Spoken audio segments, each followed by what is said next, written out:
Welcome to my channel. In this video, I will share with you how to stop your Mac from dimming after inactivity. So step 1, click on this little Apple icon from this corner.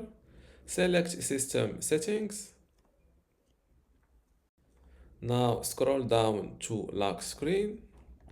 And here, let's start with Start Screensaver when inactive. This, you need to set it to never, to not start the screensaver when you are inactive.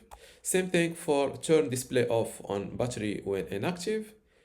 By default, I think it is 5 or 3 minutes. Set it to never. And same thing for turning off display on power adapter when inactive. Set it to never. And this way, your Mac screen will never die after inactivity or turn off after inactivity. And this is how to stop your Mac from dimming after inactivity.